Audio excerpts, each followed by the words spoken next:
கை பிடிச்ச தேவரா முருகருக்கே காவடியாம்.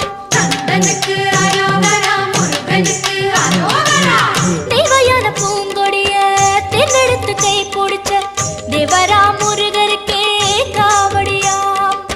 வள்ளி என்னும் தாமரைய வட்டமிட்டு கை பிடிச்ச வண்ணமயில் வேலருக்கே காவடியாம். பன்னீர சந்தனம் பதமடக்குது பழனி யாத்திர ஊர்வலமாம். பன்னீரு கையனின் பார்வை கிடைக்கணும் கந்த கோஷம் போடணுமாம். முருகா